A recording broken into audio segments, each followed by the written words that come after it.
Olá, pessoal, dando continuidade ao nosso material, a nossa aula de hoje, página 20, português, uso do M antes de P e B, segundo a nossa regra da língua portuguesa, nas trilhas da linguagem, certo? Deixa eu pegar um papelzinho, vocês viram aí que foi um anexo para vocês, que é igual, né? Semelhante a esse daqui, bem dizer igual. O que nós podemos aprender sobre o uso do M antes de P e B? O que acontece? Acontece que quando nós estamos na educação infantil, a gente começa a ouvir sobre algumas palavrinhas, que as palavrinhas são formadas sobre sons. Depois a gente vai crescendo, a sua professora chega e explica assim: o M usa antes de P e B. E ela não justifica, ela não explica o porquê, né? E eu vou explicar para vocês. Eu anexei um vídeo muito bom. Foi o vídeo que mais chegou à explicação da Tia Paty, mais se assemelhou. Por quê? Os outros vídeos também não explicaram. E eu vou explicar para vocês. O que acontece? As nossas palavras são formadas através de sons, ok? Então vamos pensar o seguinte: eu tenho um alfabeto. Vou trazer aqui um alfabeto para vocês. Eu tenho um alfabeto. O alfabeto tem vogais e consoante.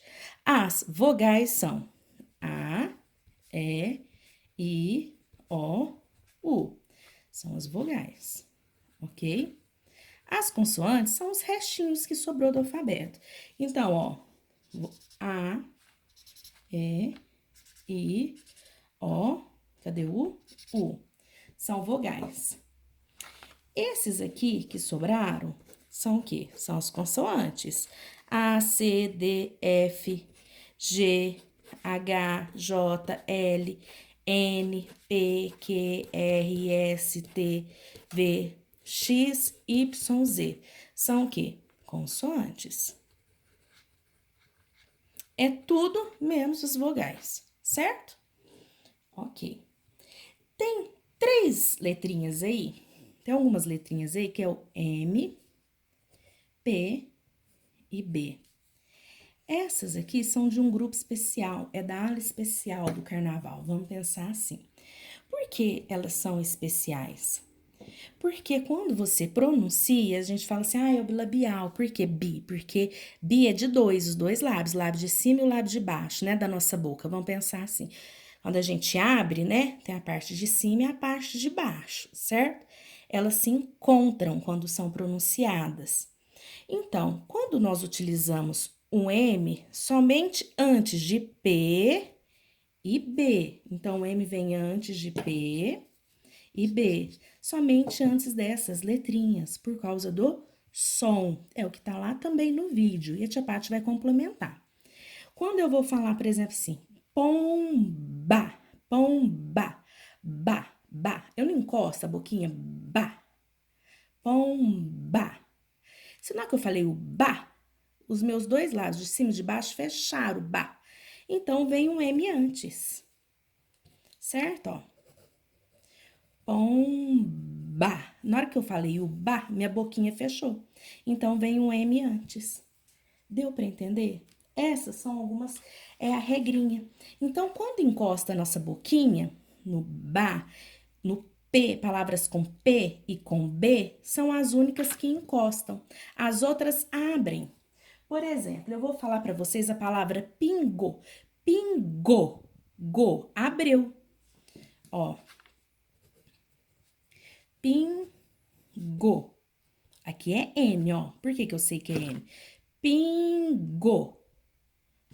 Então, é N, porque minha boquinha aqui abriu. Ó, pingo. Abriu, eu uso N. Pomba, ba. Pra falar o ba, eu fechei, ba. Go, fiz bico, abriu. Pomba, ba, fechou. Então, quando fecha é M. Quais são as letrinhas que fecham? Quando tem B e quando tem P. Por isso que eu utilizo o M, por causa do som, certo? É uma questão sonora. Por isso que utiliza M só para P e B, porque são as únicas do alfabeto que encontram quando encontram fechando a boquinha, certo? As outras só abrem, são tudo escandalosas, ok? Por exemplo, ó, vou falar pente, ó. Pente, ó. Pente, T. O T fica no dente, na língua, pente. Eu não vou encontrar. Então, por isso que eu vou usar N, certo? Ó, bomba. Bomba. Ó, o ba de novo. Então, por isso que eu uso M. Bomba. Então, é M, certo? Então, vocês entenderam agora a regra do M e do N? Aqui vem outro exercício. Vamos tirar essa folhinha. Quão grande e variada de textos que participam do nosso cotidiano? Propagandas, jornais, revistas, correspondências, enfim, participamos de uma diversidade enorme de modalidades textuais enquanto seres sociais, quer dizer, enquanto pessoas que vivem em sociedade, convivem com várias pessoas diferentes. Mas é preciso que entendamos que todo texto tem um objetivo específico no que se refere à mensagem transmitida. Cada texto tem um objetivo, certo? Lembra, textos instrucionais é um tipo de objetivo. Texto jornalístico é outro. Existe um tipo textual muito útil no nosso dia a dia e sempre que precisamos lá, estamos nós à sua procura. São os chamados textos instrucionais. Gente, quando eu vou tomar um remédio, o que eu faço? Eu não vou lá e tomo remédio. Pode ser perigoso, eu vou ler a instrução, a bula. Eles têm função única e exclusivamente informativa. Dentre eles estão manuais de eletrodomésticos, jogos eletrônicos, receitas culinárias, rótulos de embalagem de uma forma geral, entre outros, é que a tia Paty leu. No texto que você acaba de ler, há duas palavras em destaque, grande e sempre, ó, grande, de, abriu. Sempre, fechou, fechou, usa M. Sempre, grande. Na palavra grande, a letra N antecede a letra D, diferentemente do que acontece na palavra sempre, em que a letra M antecede a letra P. O texto tem alguma outra letra M de consoante? Qual? Então, vocês vão fazer os exercícios e depois nós iremos corrigir, tá certo? Complete as palavras com M ou N. Tem, ó, tem, pô, fechou. M. Limpo, fechou. Bi, fechou. Aquecimento, abriu. Tem P, fechou. Desenvolvi, desenvol, abriu. Então, é N, já fizemos.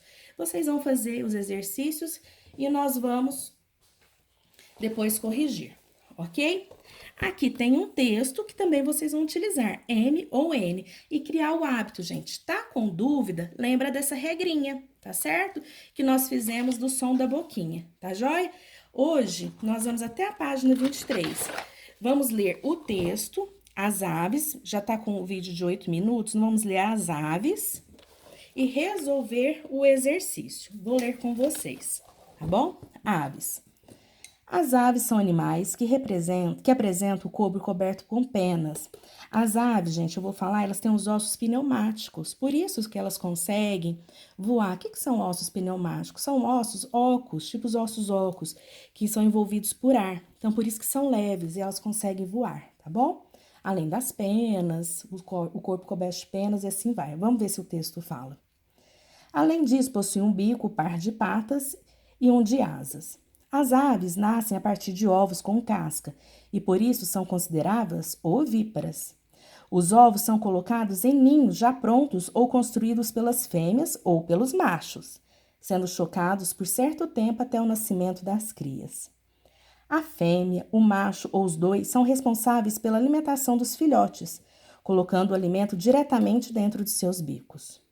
As aves são encontradas nos mais diversos ambientes, florestas, desertos e até mesmo as regiões mais frias e congeladas do planeta.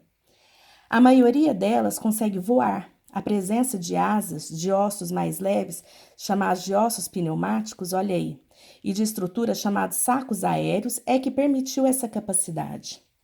Os pinguins e as emas são alguns exemplos de animais que não são capazes de voar. Apesar disso, pinguins são excelentes nadadores e as emas correm com muita facilidade. Aves capazes de nadar possuem uma membrana entre os dedos que ajuda na natação. Já aquelas que permanecem muito tempo em galhos possuem os dedos bem separados, que se curvam bastante. Quanto ao bico, o formato varia muito de acordo com o tipo de alimentação. O beija-flor, por exemplo, alimenta-se de substâncias encontradas dentro das flores, chamadas néctar. Assim, apresenta bico comprido e fino.